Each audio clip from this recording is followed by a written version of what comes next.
it depends on how the spirit directs you, sir. You know, is the spirit, yes, if you are firing on all cylinders, you can go on ad infinitum. You have to have an no problem. Anytime you feel, yeah, that's what it, but we will try to make it as fast as possible. Because it is you, we have loads of questions. People have forwarded questions ahead. And I know that you are always very, very hot. So I'm so excited. Thank you so much, sir. Just a minute. So we have 1 minute to go. Is Dr. Ruben Abati in yet? Yes, he's here. So, Dr. Ruben Abati, please unmute. We have 30 seconds to go. Dr. Abati is part of this? Okay, yes. Okay. Wow. So he's just going to make an introduction, your introduction. Okay. It's a very special one, so we want someone to do the introduction. So, Doctor, please go ahead. It's time for us to go. Okay, good evening, DELE MOMODU. Good evening, Mr. FEMI FALANA, SCN. And good evening, everybody. We did it yesterday, and now today is another day. And today again, as we count down to DELE MOMODU's 61st birthday on May 16th, we have another special guest to help us focus on key issues of national progress and development and issues of equity, justice, and fairness in Nigeria. Issues of nationhood. These are key issues that our guest today, Mr. FEMI FALANA, SCN, has championed in the last 2 decades and indeed for his entire career. You all know him as a very dedicated, very outspoken voice in the defense of human rights, in the defense of civil liberties, in the defense of the public space, and the need for the expansion of the civic space and fairness in the way Nigeria is organized, in the way Nigeria is led, and in the way in terms of how leaders behave. Over the past 2 decades, he has been associated with many civil rights and human rights groups, including the Civil Liberties Organization, the Nigerian Labour Congress, the human rights groups, the Coalition for Democracy, NADECO. He was at the forefront of the struggle for justice with regard to the 1993 election won by Chief M.K. Abiola, which was aborted. We are quite privileged to have with us a man who has been in his entire life at the barricades, so to speak. A man who has dedicated his life to service and patriotism. And for this, he has been, he has faced a lot of discrimination, a lot of oppression, particularly from the military, under military rule. And even that has continued in some other ways, both subtle and overt, under civilian rule. But he remains committed, he's not discouraged, and his example, again, in my view, is an example that is worthy of emulation. But of course, while dictators have not been uncomfortable with him, he's highly respected within our community as a voice of reason, as a man who has the strength of his convictions, as a lawyer, as an activist, and as a public intellectual, who is always prepared to be called upon to discuss issues that can make life better for all of us. He is a member of the Nigerian Bar Association, a senior advocate of Nigeria, a honorary member of the American Bar Association, and a former president of the West African Bar Association. It will be recalled that these days we talk about the West African Court. In fact, it was under the watch of Mr. FEMI FALANA, SCN, that court, the scope of that court, due to his advocacy and that of his team, that the scope of that particular court was expanded to be a court where individuals can take matters and not only states, are the ones that can go there. He's a winner of the Bernard Simmons Award given to him by the International Bar Association. He's also winner of several other awards in leadership and in advocacy. And of course, he has also dabbled into politics. I think it was in 2007 that he ran the platform of the National Conscience Party as a governorship candidate in the state. Of course, he won. I guess because he didn't have money to give to Godfather. But he remained the chairman of the National Conscience Party till 2011.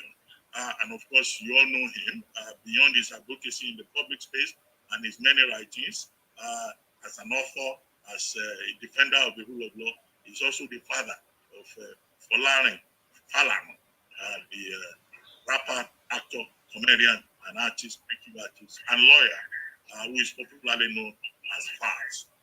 Mr. FEMI FALANA shares something in common with our host, DELE MOMODU. They were both born in the month of May. When we celebrate Basharun DELE MOMODU on May 16, on May 20, that will be the birthday of FEMI FALANA SAN. As you all know, he's from Ilawe, Ekiti, where he attended primary school and also, in fact, attended a seminary. And then later, he went on the University of Ife, as he then was, now Obafemi Awolowo University. And he graduated in 1981 and was called to the bar, the Nigerian bar, in 1982. He worked in the chambers of Alawa Kabashorun, another very famous hero in Nigerian history. And I guess it was there that Mr. FEMI FALANA cut his teeth as an activist. And since then, he has remained committed. He went on to establish with his wife his own chambers, known as FALANA and FALANA Chambers, under which auspices he has taken a lot of pro bono cases defending human rights. Either it is the Oguni case, which he defended successfully, leading to being sanctioned, or the case of John Sabiri, who was in detention for more than 5 years, and FEMI FALANA SAN was able to win that. Most recently, he's been involved in the case of Omoyele Sowore, and all of us must have been seeing in court, defending human rights. And of course, he's a very prolific writer also. He has about 4 books to his name, and he's a regular commentator on local and international affairs. So we're quite privileged today to have Mr. FEMI FALANA SAN in our midst. And on behalf of all of you, I would like to welcome him. And I look forward, as you also look forward, to a very exciting and engaging session. Knowing Mr. FALANA, as we all know him, he's a man who does not know how to pull the punches. He says it as it is. So let's just sit back as I hand over back to Basharun DELE MOMODU. Thank you, Dr. Ruben Abati, PhD. Thank you so much. You are also a lawyer, and I really appreciate you. That was a fantastic introduction. Let me quickly add that I knew and I met this great man, Mr. FEMI FALANA SAN, in Ife. He was my senior, and he had distinguished himself from Ife, not even when he got to Lagos. From Ife, we all knew him. He was that radical. There were 2 people I will never forget in those days, himself and Mr. Dako Oloriyomi. I mean, I saw so many books with Mr. Dako Oloriyomi. He was one of those who influenced me to read. I'm sure he doesn't know this, but it's good for us in this public space to put those accounts and records straight. So thank you. Also, when I contested the presidential elections in 2011, Mr. FEMI FALANA SAN was my chairman of my party, and I want to thank him publicly for his spirited efforts, because even in that small party, if I have had problems, maybe I would have been cashed out of the system, but he made sure that everything went smoothly. Thank you, sir. And I would like to fire the first one. And it's a speech that I would want you to recollect, and then I would ask the question. Fellow countrymen, The intervention of the military at the end of 1983 was welcomed by the nation with unprecedented enthusiasm. Nigerians were unified in accepting the intervention and looked forward hopefully to progressive changes for the better. Almost 2 years later, it has become clear that the fulfillment of expectations is not forthcoming. Because this generation of Nigerians, and indeed future generations, have no other country but Nigeria, we could not stay passive and watch a small group of individuals misuse power to the detriment of our national aspirations and interests. So, do you remember that speech? Sure. And if you do you think Nigeria has made appreciable progress since that time? And if so, what is why you think we made progress? And if not, how do you think we have made progress? Well, thank you very much, Dele, your finally called in our circle. And I thank Dr. Ruben Nabat for the introduction.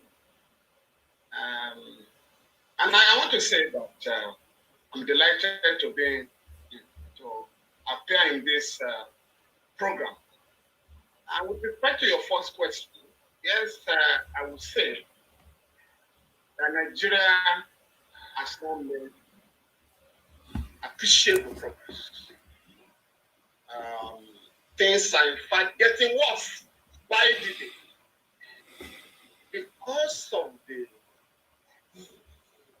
fact that there is grinding poverty all over the country, which has recently led to young men and women taking arms against the state. And that has made it impossible for our country to make progress. People can no longer go to their farms. People can no longer do business in the country. People cannot move freely in the country. It certainly was in the country. The Nigerians are bargaining. The ruling class, the members of the ruling class, representing all the ethnic and religious persuasions in Nigeria, have granted the country to a halt. For me, a crisis has been compounded by the uncritical embrace, uncritical acceptance of neoliberal economic policy dictated by the IMF and the World Bank. Oh, you must devalue your currency. Fraudulently through dollarization of the economy. Oh, they are not going to announce devaluation. But what is going on is to devalue the currency through dollarization. Secondly, Nigerians have lost hope in the country because of certain political decisions of the government. It's lack of a sense of belonging because of lopsided appointments and deviated practice of the government.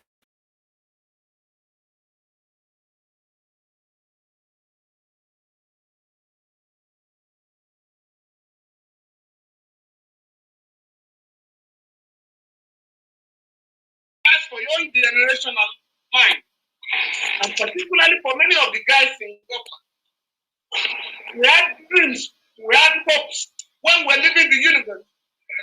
Today, dreams of our young people have been shattered. But for me, we cannot continue to lament. I have no business with agonizing. I prefer to organize. And this is my recommendation for Nigeria. We can take back the country from, political buccaneers and set this country on a proper footing. That's now. Thank you. How do you take the country back? But before you answer that, sir, you said Nigerians have lost hope in the country.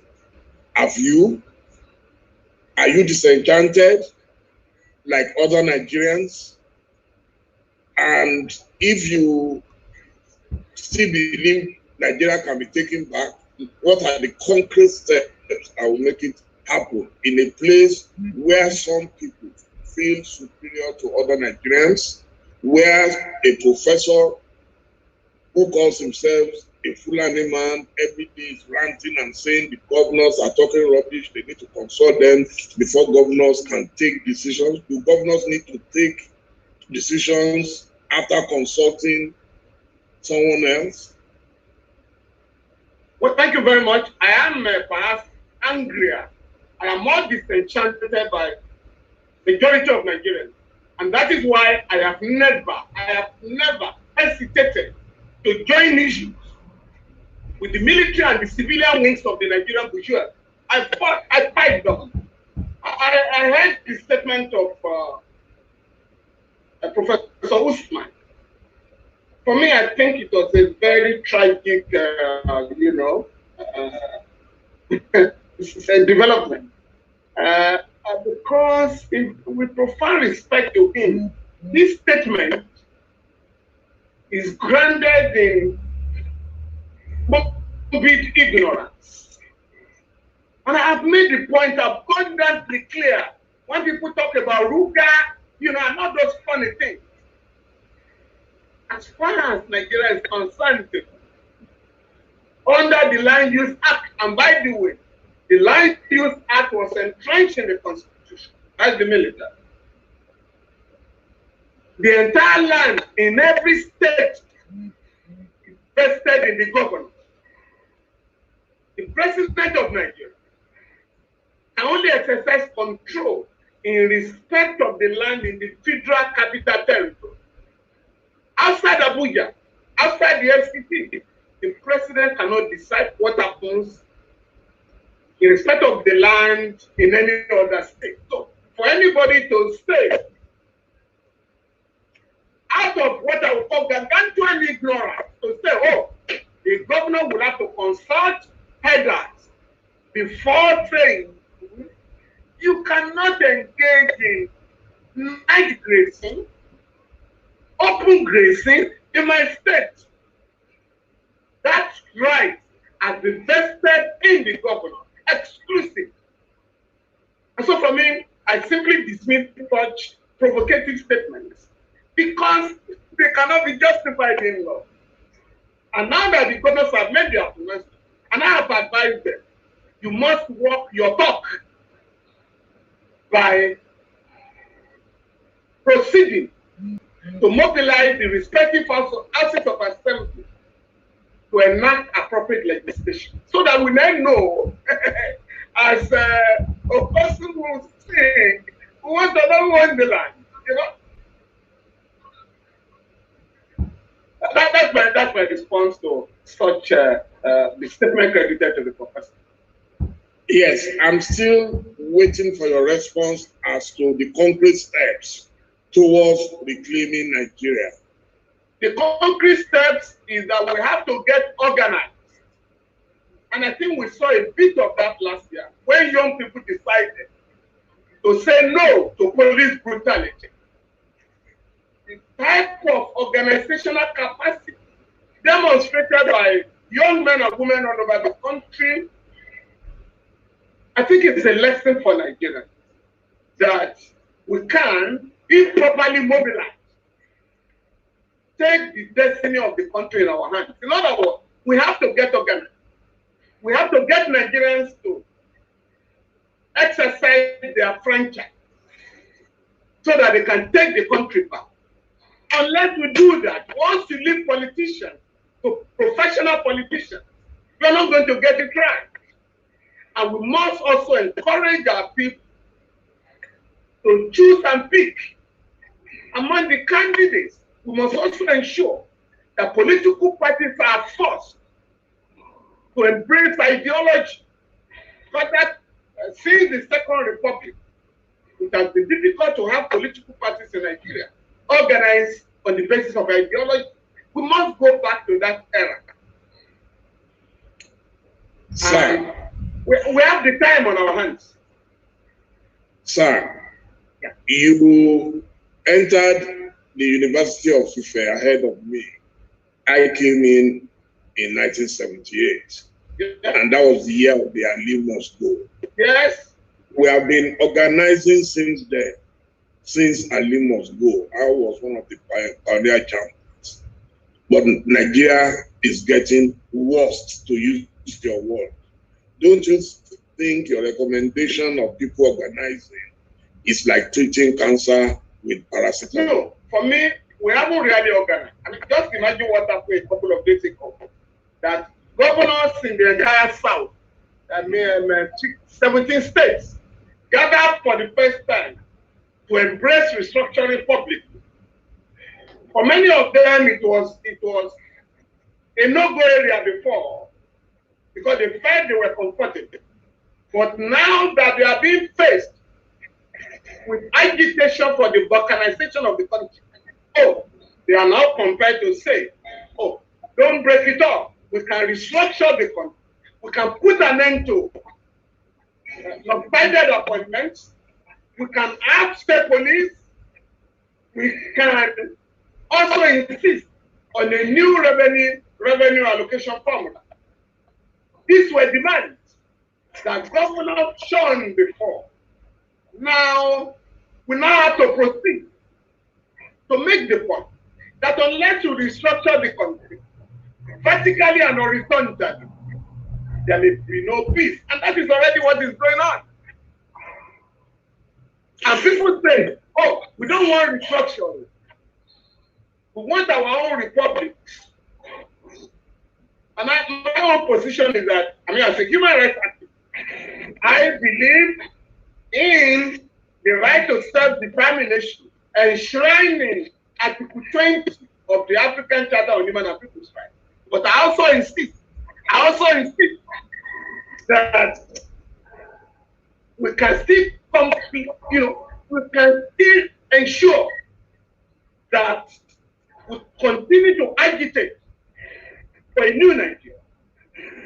It is when the forces of retrogression make that impossible that you can begin to talk of other options.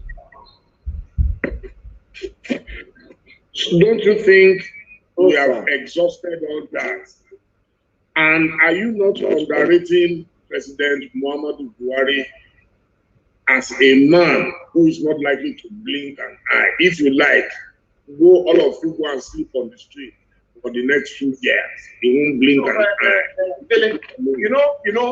Once you believe that you have a headmaster in Abuja that our governors run to, yes, you may say that will be difficult. But really, I talk of concrete experience. And I'll give you some instance.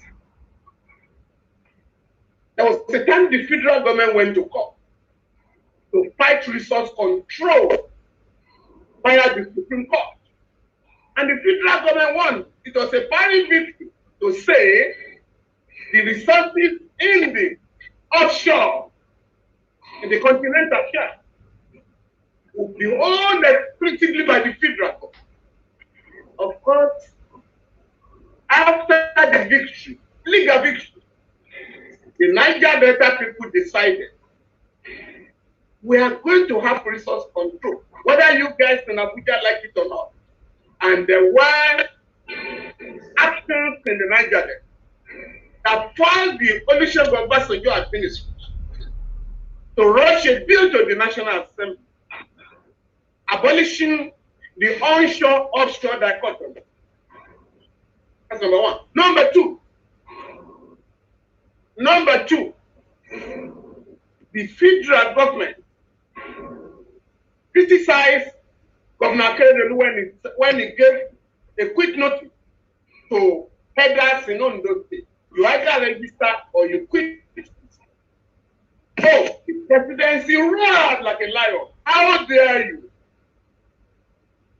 And I came out on that occasion to advise the president to be cautious.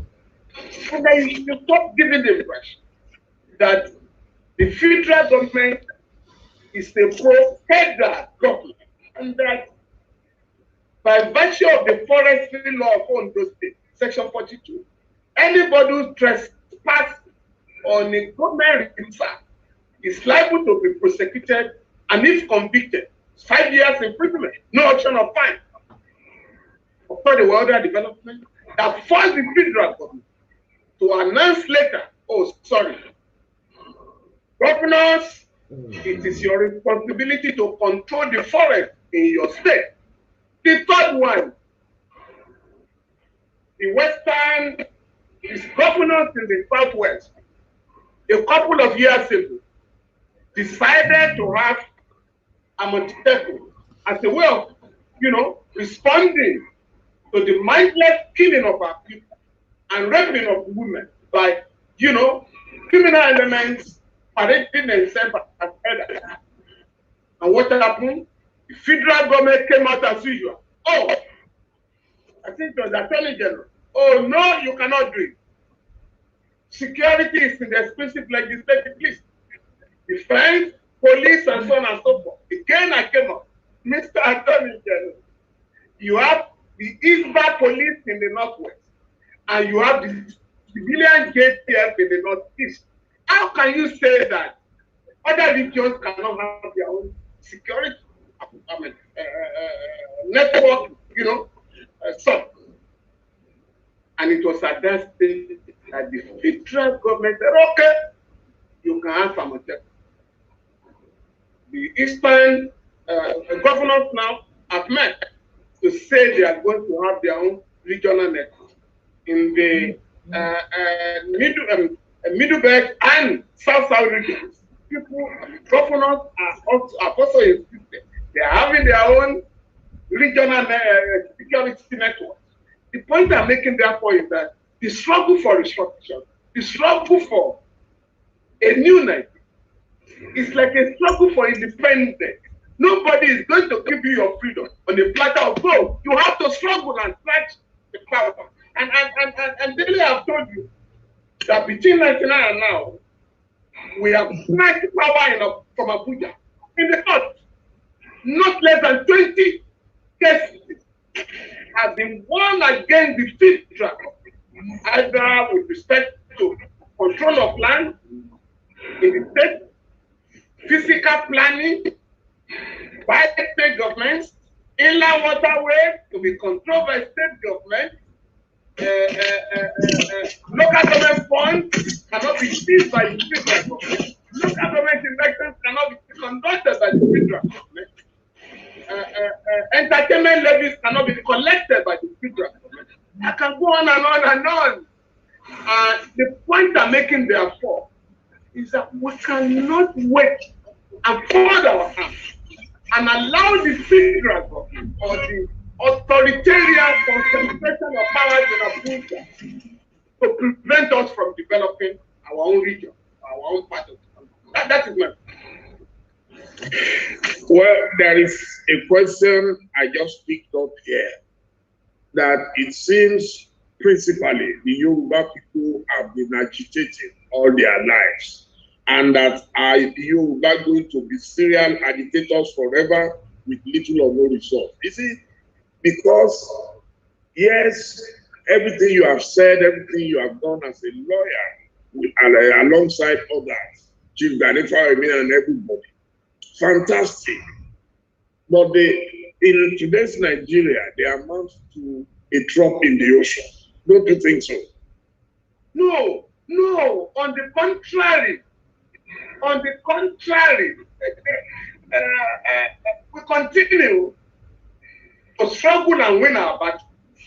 The situation, I'm telling you, the situation will have been much, much worse if these battles had not been put up. As a matter of fact, majority of the state governments will have collapsed.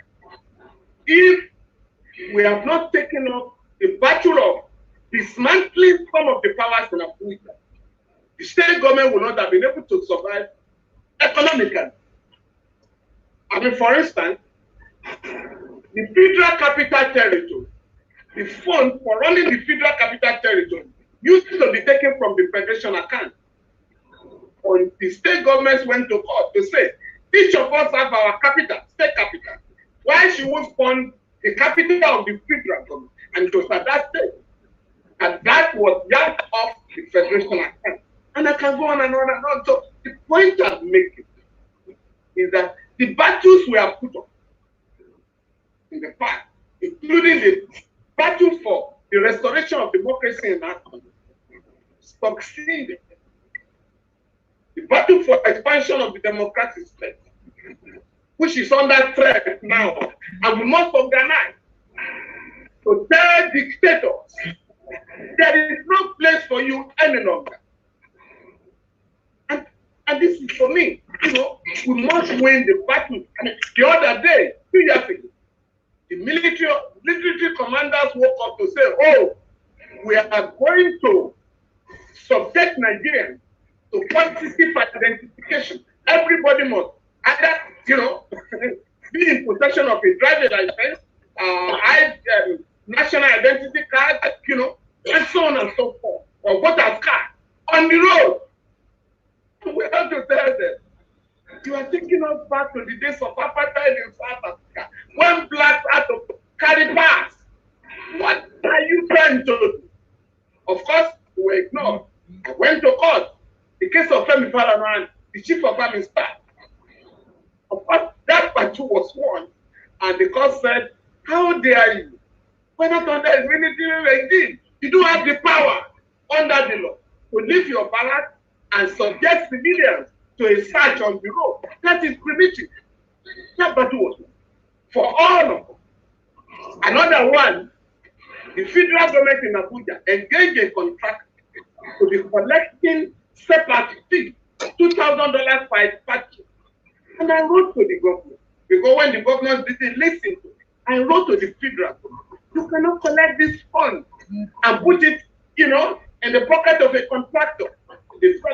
Once the money is collected, about 40 billion naira a year, 30% will go to the federal government, 5% goes to immigration, 7% goes to Ministry of Interior, and 58% will go to a contractor who is not even in Nigeria. When nobody will listen to me, I went to court. Because this is money that will go to the Federation account for the development of the country. Again, we won the case. The federal high court said no.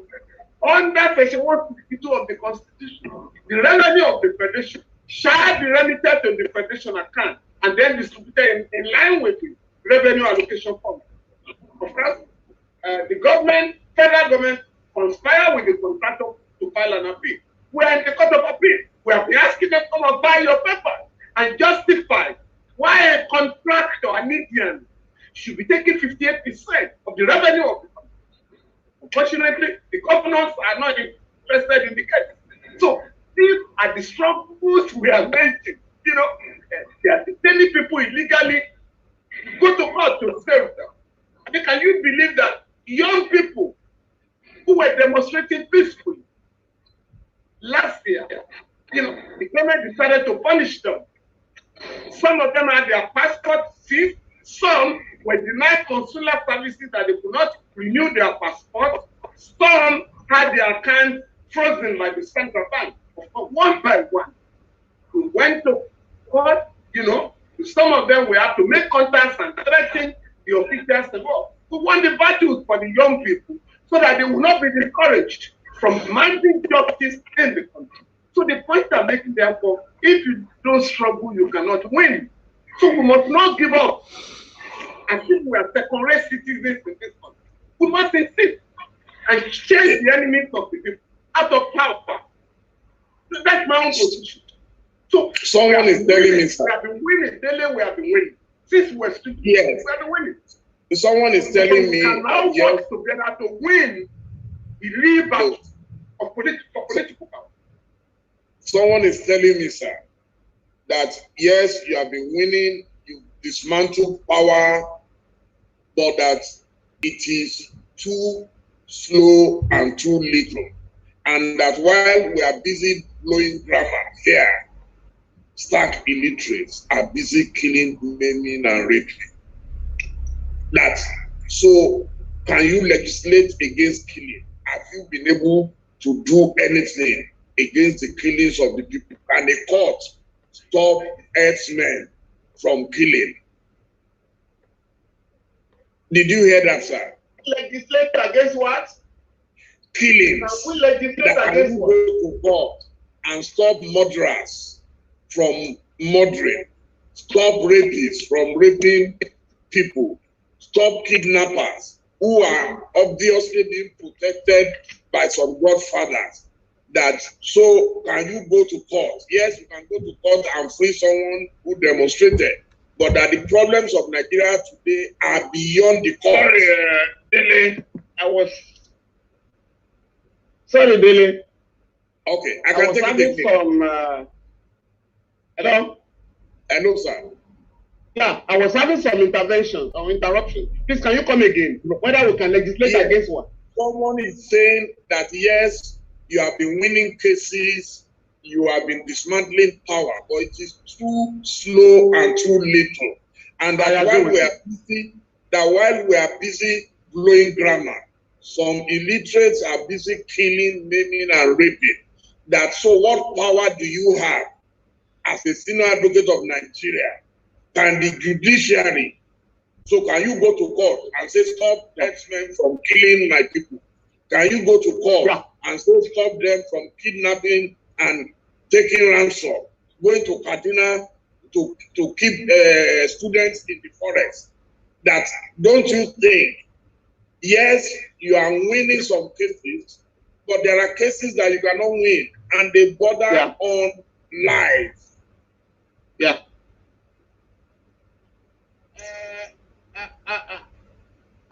The point.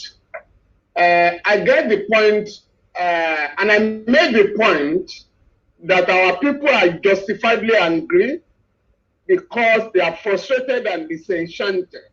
But my own position is that if we are organized and we address the problems confronting us scientifically, if we don't give up, and if we address the problems where they are located, there shouldn't be any problem. For instance, Billy, talking about security, we need our cities to have CCTV cameras. We need to have tracking devices to track criminal elements. We need to have drones acquired by our state governments, not necessarily Abuja alone, by our state governments. But we are not making these demands. With respect to kidnapping and the rest of them, when the Ibarapa situation became terrible this year, my comrade, FEMI FALANA, who is also from that part of Oyo State, and I discussed, and we decided to go to court, suing the Oyo State government and the federal government, and praying the court to compel them to increase security in that part of the state. Even though the case is still in court, that has been done. And that has led to reduction in the number of attacks. But we are also suggesting, we have also giving suggestions to the people on ground, I mean, which I can't say here, on how to defend themselves. But we are the best people to defend ourselves. And we also insisted investigation had to be carried out, particularly with respect to the brutal killing of Dr. Aborode. Now, I can disclose here that investigation has revealed that the man was assassinated by a 18-year-old man, a politician. We are writing to the Attorney General for your state, even though there is a strike, you know, as you prepare the case with a view to approaching the High Court, you know, to have the suspects prosecuted. So we are not simply folding our arms. we go round, and where we cannot even use the local court, we go to the ECOWAS court in Abuja. So the point I'm making therefore is that we need to get organized. We need to demand of make demands of our government. We need to hold our governments accountable so that the security of our people can be taken seriously. And particularly for those abroad, you all need a duty to educate our people and enlighten us on how societies are secure. And I also can disclose this here. And there's an area, and I'm going to share information with you after this program, that we are not addressing at all. It is the increasing wave of ritual murders in the Southwest by native doctors. People want to make money. They are not asking for ransom.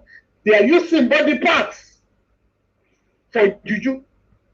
A shrine was recently invaded in Osun State by the police, and they found 48 human heads.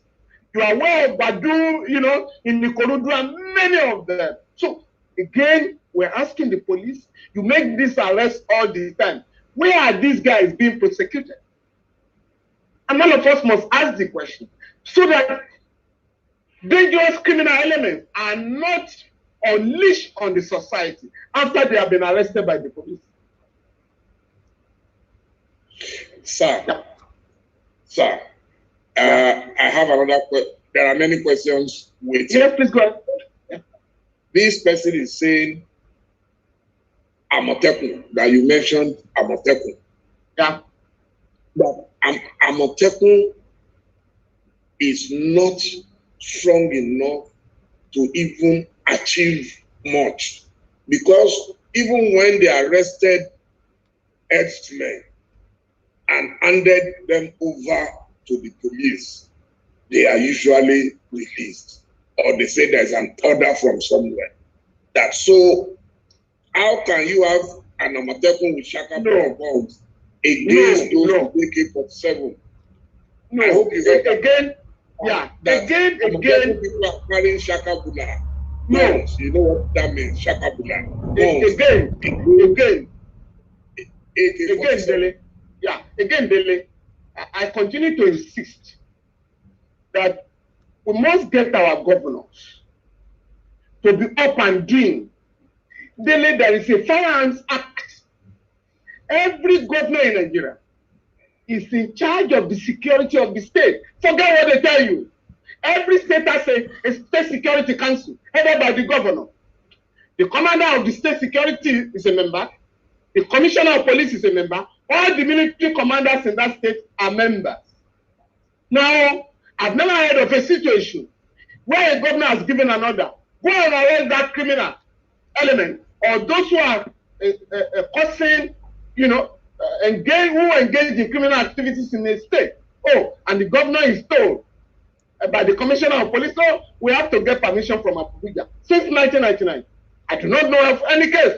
On the contrary, in the case of Governor Chris Ngige of Anambra State, when he had problem with the Obasanjo, and he had a problem with the control of the police, he went to court, and the Supreme Court made the point that by virtue of Section 215 of the Constitution, the governor of the state is in charge of the security of that state. The point I'm making, and I'm suggesting to our governors, Dele, of course, they won't give me a gun, but Dele, if you apply for a license to bear weapons in Lagos or Ife, to protect your family, they will give you, because they will say you are a responsible man. I said they won't give me. No, they won't give me. They will give you. No, Dele, they will give you. Even pump action. Dele, they will even give you pump action. They won't give me. Pump action. No, I'm coming now. I'm coming. Dele, I'm coming. I'm just explaining. I have therefore insisted, if you can give my friend Dele Momodu license to bear weapons to protect himself and his family, and I've challenged our governors, why don't you ask for licenses for 10,000 young men and women to protect over 20 million people in Lagos? If you are denied, please can you let me know? And we are going to win the battle. because that is discrimination.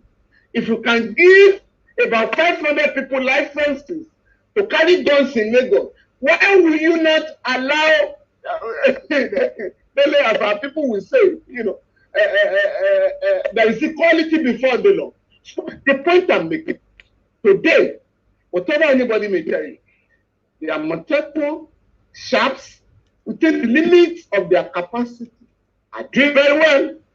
All that is left is for our governors to take the next necessary measure to arm them and let us know the person. Let me know who will say that we should go and confront AK-47 bearing people with bare hands. That is asking people to commit suicide. So that's my own solution to that. And we must join our governor, all of us, who are very active on the internet. We must now join our governor. We must push our governor not to risk the lives of young men and women. I mean, I went to defend soldiers who were charged with mutiny. And what was the offense of the boys? He said, no, we cannot fight with empty hands. These Boko Haram troops are armed to the teeth. Of course, and I said, the money meant for procurement of arms have been diverted by a coterie of generals. The boys were convicted, 58 of them, another group of 12, they were all sentenced to death, 70 of them. But we now have to write to the authorities. We don't want to embarrass you. This is where the money meant for procurement of arms have been stolen and diverted. So you must leave these boys. If we leave them, that will create a dangerous precedent. What we are going to do is to commute their death sentences to 10 years. Half of them will be out tomorrow. The rest will be out in August. So the point I'm making therefore is that there is no way a sensible person can ask an Amotekun or any other neighborhood watch person in Lagos to go and confront AK-47 bearing people with bare hands. So, and that is why we have given advice. And to the best of my knowledge, some of the governors have taken the advice to arm the Amotekun people. Oh, yes. What is your...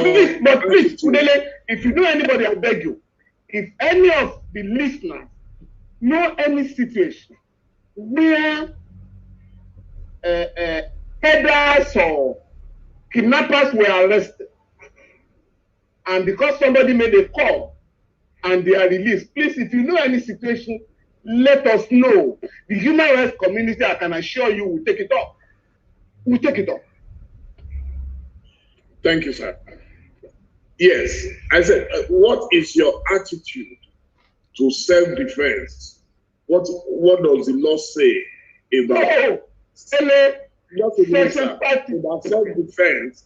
And what is your view on the Eastern Security Network? No, by virtue of Section 33 of the Constitution, the right to life is guaranteed. But it's also there that if you use reasonable force to deal with anybody who wants to take your life or your property, that will not be, it cannot be said to be an offense under the law. Both the penal code and the criminal code recognize the right to self-defense. Oh yes, that is the law. And with respect to the Eastern Regional Security Network, I have commended that, just like the Amotekun initiative, and Abuja can no longer ask state governments not to defend their people, since the police cannot cope with respect to maintaining internal security in our country. No, the Eastern Security Network is not owned by government. It's a private. I thought you were talking of the. No. It's a private. Yeah, the one of the IPOP. No, you see, once the government has shown a competence in defending the people, once the government has shown that it is insensitive to the yearnings and aspirations of the Nigerian people, it is going to be extremely difficult to outlaw private initiatives meant to defend people. And I have repeatedly made the point that the government has a duty to engage IPOB and other aggrieved parties in the country. Because if you are negotiating with bandits, it's illogical and irresponsible not to engage other forces in the country that have embraced arms in resolving the crisis confronting the Nigerian. I mean, I also defend the Sheikh against the Sunnis in power. I mean, just like, I'm defending the Sahrawi people against the invasion of Morocco or the colonization of Morocco. So that's my position with respect to the decision of people to defend themselves. I have no problem with that. Now, do you think we need a piecemeal amendment of the 1999 Constitution or wholesome remaking of the Constitution? Come again, whether we need a wholesale. It has to be wholesale. No, I've made the point. We have no constitution now. What our courts erroneously called the 1999 Constitution is Decree 24 of 1999. It's a decree. And that is why Section 130 refers to the President as the Commander-in-Chief of the Armed Forces, the head of state, and the Chief Executive Officer of the country, as if we are a company, as if we are a corporate party. So we need to write a constitution. We have to prepare a constitution of the Nigerian people if you want to keep the country together. But there's no way you are going to ask people to accept willy-nilly a constitution imposed on them by military dictators. Okay. Sir, do Nigerian ethnic nationalities have the right to self-determination? A lot of people are talking about referendum. Do you support a referendum since there is no general consensus on these contending issues? Do you support a referendum? I've made a point that by virtue of such Article 20 of the African Charter on Human and People's Rights, African people, peoples of Africa, have the right to self-determination. But as Democrats, as a Democrat, I also want to see a situation where referenda or plebiscites are conducted so that you know the feelings of people at any time. These guys refer to the West all the time. In the United Kingdom, the people of Scotland have held about 2 referenda and they haven't given up. In Canada, the people of Quebec are allowed to hold referenda. So if by tomorrow they decide we're opting out, so be it. But to say we're not going to do justice in the country, we are going to continue with lopsided appointments, we are going to concentrate major powers in the center without restructuring, you are of course inviting anarchy. You are asking people, it's a case of to detent all Israel. So, and that is why I continue to blame the authorities in Abuja for pushing Nigeria to the extent of asking for their own republics. So, those who want a country of their own will have to conduct a referendum or a plebiscite among their people to decide whether they want to remain within the entity called Nigeria or they want to go. And what are the processes and procedures? Where the processes are not, I can tell you, because the demand for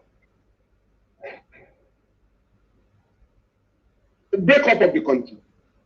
It's not recognized by the Constitution. And so the referendum you are talking about in the Constitution is limited to state creation and local government creation. But if you want to break the mood of a people, there are ways of doing that. And people have the right, in this age of the internet, to devise means of finding out what our people want. That's my own position about it. Because they are not going to allow you to say, oh, we want to have a referendum under the Constitution, supposed to be conducted by INEC. So the system will not allow INEC, you know, to say, to go and conduct a referendum whether any section of the country wants to separate or not. Again, that should be part of the struggle. The National Assembly is going on now, I think 28th and 29th of this month, asking for views of people with respect to the amendment they are proposing for the Constitution. Again, that's an opportunity to say, you must amend the provision for referendum in the Constitution because it's too restrictive. It cannot be limited to only creation of, local government or states. That's my approach to it. So, therefore, is referendum not a road closed? No, it's an extra constitutional matter. It's an extra constitutional matter. I've made it clear to you. The writers of the Constitution, the drafters of the Constitution, never envisaged that Nigerians are going to be demanding for separation. And so it is not incorporated in the Constitution. So if you are making the demand outside the Constitution, you also cannot be talking of solutions in the Constitution. So it's not a close road. Again, it depends. If you weigh the struggle sufficiently, whether you have a referendum in the Constitution or not is another matter. I'm currently defending quite a number of the leaders of Southern Cameroon fighting the Anglophone area, fighting the Francophone area. 2 years ago, the federal government of Nigeria, contrary to international law, expelled about 50 of them from Nigeria and handed them over, to President Paul Biya. They were taken to a military court. We challenged their removal from Nigeria, and we are using the judgments we obtained for them to have the trial nullified, before the UN Human Rights Committee. So the point I'm making therefore is that at every stage is for a people to decide what they want. But if we are going to expect this Constitution to set out provisions of a referendum, no, you are not going to get it. And I'm not sure any amendment of the Constitution will allow that. But people will have to determine how to get their people to resolve what they want for themselves. Someone is asking that is it not contradictory if you already agreed that there is no constitution in what we have at the moment, and yet the people are not able to change what one or two people sat in a room under the military to compose? No, it wasn't one or two people. They had the committee. Headed by the late Justice Nikki Toby, that recommended this constitution for the military. I can't say a contradiction there. I am saying what you call the constitutional is a decree enacted or promulgated by the military, and it was or not, and that our courts have called it a constitution, and that there are limitations in that constitution. And so, if you are fighting, if you are making demands outside the constitution, you can't go to that constitution for the solution to the problem. There's no illogicality there. So if you are demanding the constitutional law in the sense that anybody will be asking for separation. So if you are now asking for separation, you must also go outside the constitution. And that's the point I'm making. Now, Ayo Adebanjo and Professor Banji Akintoye and many others are insisting there should be no elections until some of these issues have been resolved. What will be your attitude to a call for election boycott? What I've said elsewhere is that scientifically, with the way things are going in the country, I cannot see the possibility of holding an election in 2023. Nigerians may have forgotten that in 2015, the election was postponed for 6 weeks because about 14 local governments had been captured by the insurgents. Today, majority of the local governments in Borno State, some in Yobe State, some in Niger State, and some other parts have been captured. Today, there is a full-scale war going on in the southeast, in the southwest of Koko. Abductions are going on. And so, and you know, during the election, there are people who have registered outside their place of work who may then want to go home. That is not possible unless the security situation is confronted and addressed in a positive way, that we can have a restoration of law and order. So therefore, those who are suggesting that serious problems be addressed first before elections, you know, are right. You can't dismiss their position. You can't.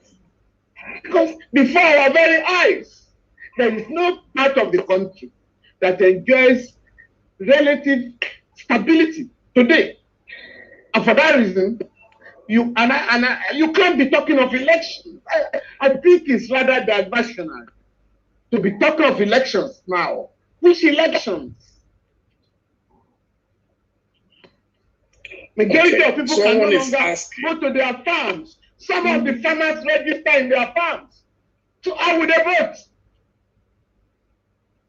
School children are being kidnapped, including primary school people. We've never had that in Nigeria before. So the atmosphere is not conducive for elections. Sir, someone is asking that, don't you think you'll be playing into the hands of those who don't want to quit power if you say there'll be no election? So what happens? I am not saying there should be no election. I'm not saying there should be no election. I am saying I can't see the possibility of holding elections if the security situation is not addressed. And under the concern, there is a limit. You can stand for 6 months, but cannot go beyond 6 months. You know, and that's what they are put in their constitution. What happens if there is a follow-up to that? If Buhari then declares a state of emergency, and then it gets... You see, at that stage, you have to look for solutions outside the constitution. Oh yes, because the constitution never envisaged that the country will not be able to transit, that a regime will not hand over power to another one. What the constitution has said, like the last time, because bandits have occupied a part of the country, let's extend the election for 6 weeks. The constitution has fixed a maximum period of 6 months. The constitution never envisaged that after the 6 months, the war may continue. And so that is why I'm saying you then have to think of solutions outside the constitution. So you can't just have a regime without renewing its mandate. It becomes a military dictatorship. And that is why all Nigerians have to begin to demand now for the resolution of the ongoing crisis, so that the government in power will not take advantage of that provision of the constitution to say we are extending our tenure by 6 months because we can't hold elections under this situation. And that is why we still have almost 3 years ahead. The crisis must be resolved now. If it is not resolved, does Buhari have the legal possibility, chance of elongating his stay in power? No, there's no such provision. There's no power. I'm not talking about provision. In when you declare a state of emergency, that is not by the Constitution. No, you can't declare a state of emergency outside Section 305 of the Constitution. Just limited. You cannot.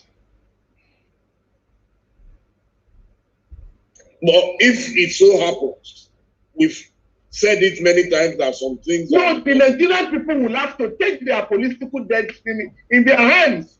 If you have a person in power who was not elected or whose term of office has expired, he cannot continue to govern you.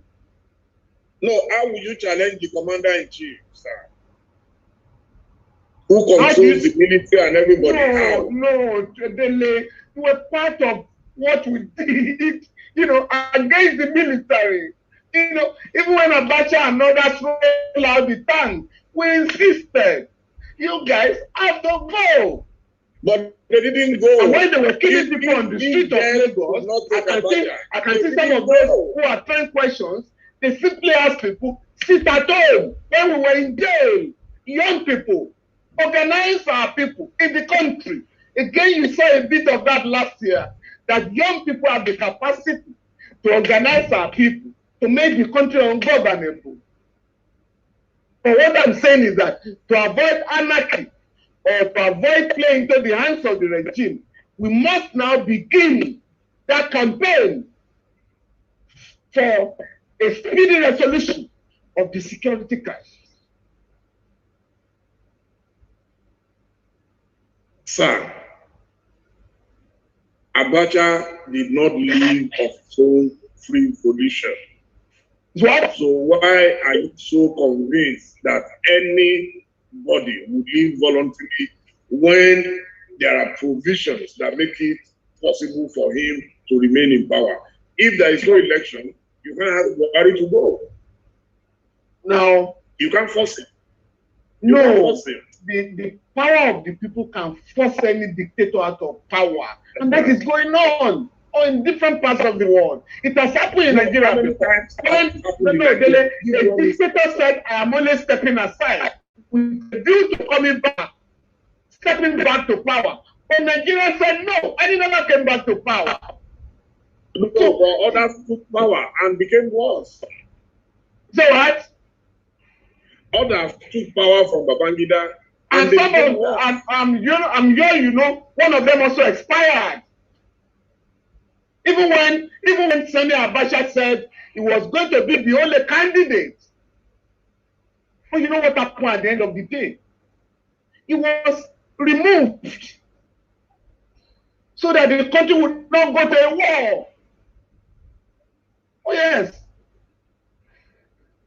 Anyway, that's well. Someone here. I saw a comment from someone who said that is Dele's mindset. That's not my mindset. People are sending questions. Somebody said in this country that 1976 was not realistic. After 9 years in power, it was removed. The contradictions in the system will remove a dictator in Nigeria. Particularly a very unpopular dictator. You are going to be shut down. Don't underrate the capacity of Nigerians when provoked to react appropriately.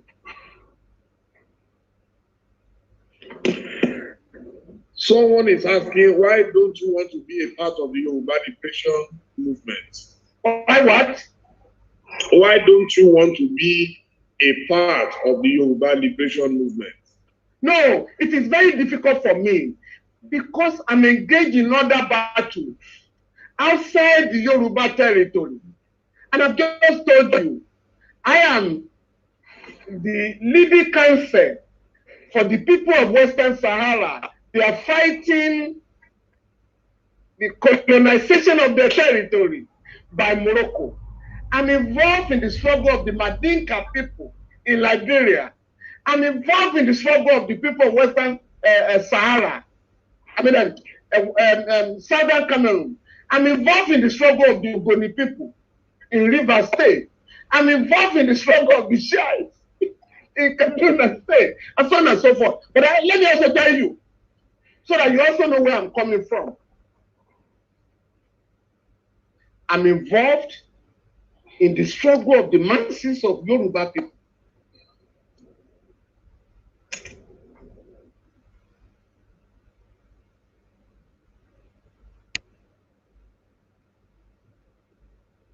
I am actually that 98 people were killed in Lagos in 1 week during the NSAS protest, and we are demanding justice for them. I'm also supporting the lawyer, Hussein Afolabi, who is challenging the killing of 4 young people in Ogbomoso during the NSAS protest.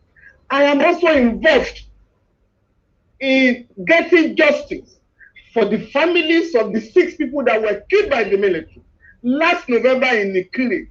And I can go on and on with respect to other struggles being waged by the masses of our people in Yoruba land, and the workers, you know, women, physically challenged people, and so on and so forth. So I am involved. I am involved in this daily struggle of our people. But until I conclude some of this struggle, it's going to be difficult to limit myself. But that is not to say that I do not recognize the right of people to self-determination. So if I recognize the right of the Moroccan Sahrawi people to self-determination, or the Ogoni people, or people of Southern Cameroon, you know, how will I say that I don't recognize the right of Yoruba people to self-determination? So people have to understand my position, you know, that the totality of my life is dedicated to the struggle for justice. There is another question. For instance, about lopsided appointment. No, I don't just engage in issuing statement. With respect to lopsided appointment, President Buhari served the National Human Rights Commission in November 2015, and we have been pressurizing the regime to reconstitute the body. So recently, a list of about 60 members was sent to the National Assembly, and I saw that the list was full of lopsided, and I had to write to the Senate. You cannot approve this list. If you do, we are going to court. And the Senate saw, you know, the seriousness of the letter, and they saw that the facts could not be contested. Oh, they are first a committee now to look at it. So all of us have to insist. I mean, I've just seen a list now of the National Security Council, and that body was discussing the affairs of the Southeast. I'm not talking about 12 members, not a single person from the Southeast. We're taking it out because under the Constitution, the president has the power to co-opt people so that all the regions are represented. So that's my position for now. Thank you, sir. There is a question here. Do you think the Igbo still have a stake in Nigeria? For me, every part of Nigeria has a stake in Nigeria. And we have to struggle to ensure that every part of Nigeria is represented in the government. Section 14(3) of their constitution provides that the government of Nigeria, and does not mean the government of Abuja alone, local government, state government, shall be constituted in such a way that there is a sense of belonging by all the people of Nigeria. And that is the position of the Constitution. And there is also a Federal Character Commission Act that provides for equitable distribution of political posts and amenities. Now, we are getting our colleagues to challenge some of the appointments being made by the government because they are constituting such appointments are fueling agitation for dismemberment of the country. So you cannot justify, appointing people from one section of the country. No, to the exclusion of others.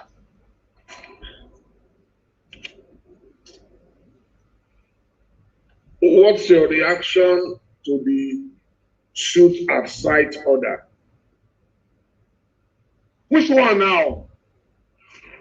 That the president has asked that bandits, criminals should be shot out. You see, when President Obasanjo gave a similar shoot on sight order in Lagos, he said it was not tried. You are supposed to apprehend criminal elements and try them.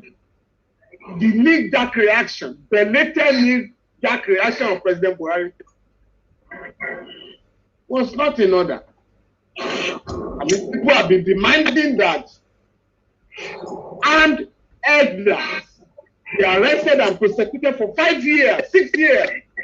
And the government has been giving one excuse or the other. Oh, they are Libyans. Or no, these are people who got weapons from Libya. Oh, these are people who are being used by disgruntled.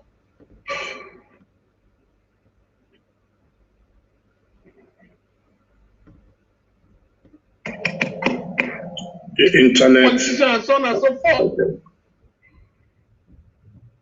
Let our state government be organized in a way that those who are armed are arrested and prosecuted. That is the law. And we have done it before. In Ondo State, those who kidnapped Chief Falana were successfully prosecuted. And we have done it. I mean, somebody was arrested in Lagos. And the policeman called me, okay? We have arrested a dangerous kidnapper. And if care is not taken, it's likely to be extrajudicially executed. And the evidence will be suppressed. And I simply issue commending the police for arresting this particular criminal suspect. But the public will not want to hear that he was shot dead while trying to escape. So, and that was how the suspect was not killed. And I called the Attorney General, please, can you ensure that this guy is charged? And of course, the guy is undergoing trial, and the evidence that have oozed out of the court is simply unbelievable. So for me, I believe in arresting and prosecuting criminal suspects. And we must insist that this country is operated under the rule of law, and that our states are operated under the rule of law. That's my position. Now, someone is asking that under President Goodluck Jonathan, many of you went on the streets